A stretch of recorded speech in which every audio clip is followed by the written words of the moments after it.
ദിവസമായി നല്ല മഴയാ. ഇപ്പൊ ഇടയ്ക്കിടയ്ക്ക് വിട്ട് മഴയാ. ഈ യാത്ര തുടങ്ങുമ്പോൾ ഏതാണ്ട് പേമാരിയായി, വെള്ളപ്പൊക്കത്തിലായി തിരുവനന്തപുരം. അപ്പൊ മുഖ്യമന്ത്രി തിരുവനന്തപുരത്ത് എത്തുമ്പോൾ ആഗസ്റ്റ്, എനിക്ക് തോന്നുന്നു ഡിസംബർ 24-നാണ്, ക്രിസ്തുമസിന് മുമ്പ് അവിടെ ആളുകൾ ഒഴുകിയെത്തും. കാരണം വെള്ളപ്പൊക്കത്തിൽ ആളുകൾക്ക് ഒഴുകിയല്ലേ എത്താൻ പറ്റൂ. തിരുവനന്തപുരം നഗര വെള്ളത്തിനടിയിലായാൽ മുഖ്യമന്ത്രിയുടെ നവകേരള യാത്ര കാണാൻ ആളുകൾ ഒഴുകിയെത്തുന്ന അവസ്ഥയെത്തും.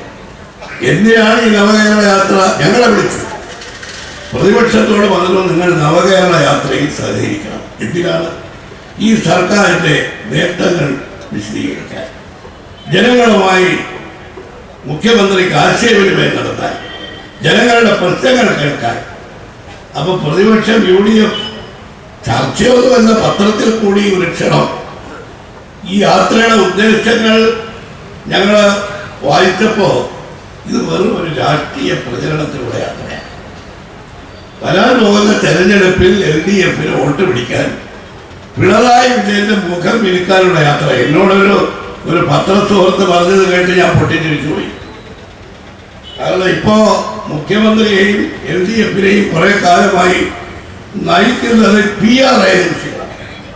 ഒരു PR ഏജൻസി മുഖ്യമന്ത്രിക്ക് കൊടുത്ത ഒരു ഉപദേശം, മുഖ്യമന്ത്രിയുടെ ജനപിന്തുണ വർദ്ധിപ്പിക്കണമെങ്കിൽ നിങ്ങൾ ഒരു ജനസമ്പർക്ക പരിപാടി നടത്തണം. അതെപ്പോഴാണ് പറഞ്ഞതെന്നറിയാമോ?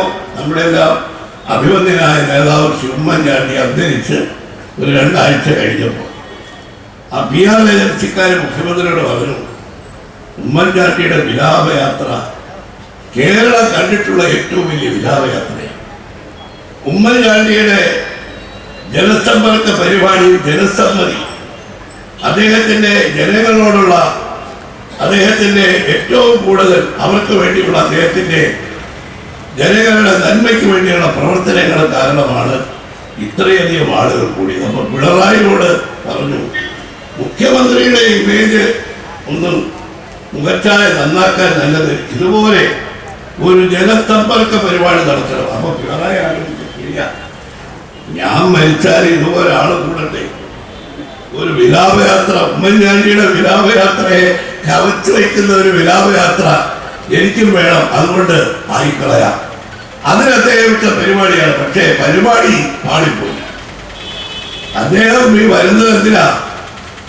രാഷ്ട്രീയ പ്രചരണം നടത്താനിപ്പോ കഴിഞ്ഞ ദിവസം അങ്ങനെ ആത്മഹത്യ ചെയ്ത, ആത്മഹത്യയുടെ വക്കിൽ നിൽക്കുന്ന ഒരുപാട് ആളുകൾക്ക് മറുപടി എന്താണ്? നിങ്ങളുടെ പരാതി പരിശോധിക്കുന്നുണ്ട്, ഓൺലൈനിൽ രജിസ്റ്റർ ചെയ്തിട്ടുണ്ട്, അതിന് മറുപടി നിങ്ങൾക്ക് കിട്ടും. അവൻ ആത്മഹത്യ ചെയ്ത് കഴിഞ്ഞു, മരിച്ചു കഴിഞ്ഞു, കിട്ടുള്ളൂ എന്നുള്ളതാണ് വസ്തുത. പിന്നെ എന്തിനാണ് ഈ യാത്രയ്ക്ക് എത്ര പണം മുടക്കുന്നു, യാത്രയുടെ എത്ര പണം മുടക്കുന്നു എന്ന് നിങ്ങൾക്ക് ആർക്കെങ്കിലും നിങ്ങളുടെ പത്രങ്ങളിൽ വായിച്ചിട്ടുണ്ടാവും. ഒരു നിയോജക മണ്ഡലത്തിൽ നടക്കുന്ന പരിപാടിക്ക് കുറഞ്ഞത് 50 ലക്ഷം രൂപ തികയും. സർക്കാർ ഉദ്യോഗസ്ഥന്മാരാണ് പണം പിരിക്കുന്നത്. GST ഉദ്യോഗസ്ഥന്മാർ, PWD ഉദ്യോഗസ്ഥന്മാർ, നമ്മുടെ എക്സൈസ് ഉദ്യോഗസ്ഥന്മാർ ജനങ്ങളുമായി ഈ അവരുടെ നികുതി പിരിക്കാനും അതുപോലെ അവർക്ക് മറ്റു കാര്യങ്ങളിൽ ജനങ്ങളുടെ പലതരത്തിലുള്ള നികുതികൾ ഈടാക്കാൻ ചുമതലപ്പെട്ട ഉദ്യോഗസ്ഥന്മാരെ അവർക്ക് ടാർഗറ്റ് ഫിക്സ് ചെയ്ത് കൊടുത്തിരിക്കുക. തിരുവനന്തപുരത്ത് ഈ നവകേരള യാത്രയുടെ തുടക്കം കുറിക്കാൻ ഒരു കേരളീയ 7 ദിവസത്തെ പരിപാടി നടത്തി. ആട്ടും പാട്ടും നൃത്തവും ഒക്കെ ആയിട്ടാണ് 27 കോടി രൂപ 27 കോടി രൂപ അവിടെ ചെലവാക്കി. ഇവിടെ ഒരു നിയോജക മണ്ഡലത്തിൽ 50 ലക്ഷം രൂപ വെച്ച് നിങ്ങളൊന്ന് കണക്ക് കൂട്ടി നോക്ക്. 140 മണ്ഡലം 70 കോടി രൂപയെങ്കിലും കുറഞ്ഞത്, അതിനേക്കാൾ അതിന്റെ ഇരട്ടിയോ 2 ഇരട്ടിയോ ഒക്കെ ചിലവാകും. ആ പണം ആരുടെ പണം?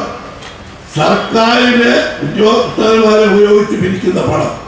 നമ്മുടെ സഹകരണ സംഘങ്ങൾക്ക് അവർക്ക് നിർബന്ധമായി സംഭാവന കൊടുക്കാൻ പറഞ്ഞിരിക്കാം. പഞ്ചായത്തുകളുടെ കാര്യം നിങ്ങൾക്കറിയാമല്ലോ.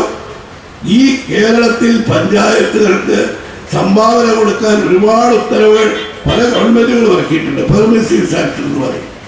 ഇതുപോലെ ഒരു ഓർഡർ ഈ ചരിത്രത്തിലുണ്ടായിട്ടില്ല. എന്താണ്? നിങ്ങൾ പഞ്ചായത്തുകൾ ഈ നവകേരള യാത്രയ്ക്ക് തനത് ഫണ്ടിൽ നിന്ന് പണം കൊടുക്കണം. ഗ്രാമപഞ്ചായത്തിന് മാത്രമേ അവര് മുൻമന്ത്രിയാണ്, ഇപ്പൊ മന്ത്രിയല്ലോ. എന്നിട്ട് ചീഫ് സെക്രട്ടറി പറയാ ഇതൊരു സർക്കാർ പരിപാടിയാണ്. അയാൾക്ക് തന്നെ സംശയമാണ്. ഇടാ മാർക്സിസ്റ്റ് പാർട്ടിയുടെ ഉന്നതരായ നേതാക്കളെ വേദിയിലിരുത്തിക്കൊണ്ട് ഒരു സർക്കാർ പരിപാടിയാണെന്ന് പറഞ്ഞപ്പോ ഒരു കാര്യം UDF-ന് ബോധ്യമായി, നമ്മളിതൊരു രാഷ്ട്രീയ പ്രചരണമാണ്. ഇത് രാഷ്ട്രീയം, നിങ്ങളെ LDF-നെ ഉപയോഗിച്ചാണ് ഇത് സംഘടിപ്പിക്കുന്നത്. ഇത്തരത്തിലൊരു രാഷ്ട്രീയ പ്രചരണം സർക്കാർ സംവിധാനങ്ങൾ സർക്കാരിന്റെ പൊതുപ്പണം ഉപയോഗിച്ച് നടത്തുന്നത് തെറ്റാണ്. 1.5 മാസക്കാലം സെക്രട്ടേറിയറ്റ് പൂട്ടിയിട്ടിരിക്കുക. നിങ്ങൾക്കറിയാമോ, സെക്രട്ടേറിയറ്റിൽ 7 ലക്ഷം ഫയലുകൾ മുഖ്യമന്ത്രി ചുമതലയേറ്റപ്പോൾ പിണറായി പ്രസംഗിച്ചു. ഓരോ ഫയലും തുടിക്കുന്ന മനുഷ്യന്റെ ജീവിതമാണ് എന്ന് പ്രസംഗിച്ച മുഖ്യമന്ത്രിയുടെ ഭരണത്തിൽ 7 ലക്ഷം ഫയൽ കെട്ടിക്കിടക്കുമ്പോഴാണിതാ ഇപ്പോൾ ജനങ്ങളുടെ പ്രശ്നങ്ങൾ പരിഹരിക്കും എന്ന് പറഞ്ഞ്, എന്നാൽ ഇത് പരാതി പരിഹാര പരിപാടിയല്ല എന്ന് ഇപ്പോ വാക്കുമാറി പറയുന്ന മുഖ്യമന്ത്രി കൂട്ടൊരു നാടുകളെ യാത്ര നടത്തി. 3 ലക്ഷം ഇതുവരെ കിട്ടിയിട്ടുള്ള പരാതി 3 ലക്ഷം. ഈ 3 ലക്ഷം പരാതിയും 7 ലക്ഷം ഫയലുകളും ഏത് കാലത്താണ് ഈ പ്രശ്നങ്ങൾ പരിഹരിക്കാൻ പോകുന്നത്? അപ്പോ ജനങ്ങളുടെ പ്രശ്നം പരിഹരിക്കാനല്ല, ജനങ്ങളുമായി ആശയവിനിമയം നടത്താനല്ല, ജനങ്ങളുമായി അവരുടെ പ്രയാസങ്ങൾ ചർച്ച ചെയ്യാനല്ല, പ്രമാണിമാരെ കാണാൻ, അവരും ഒന്നിച്ച് കാപ്പി കുടിക്കാൻ പാവപ്പെട്ടവർക്ക് അവിടെ അവരുടെ ശബ്ദത്തിനൊരു സ്ഥാനമില്ല.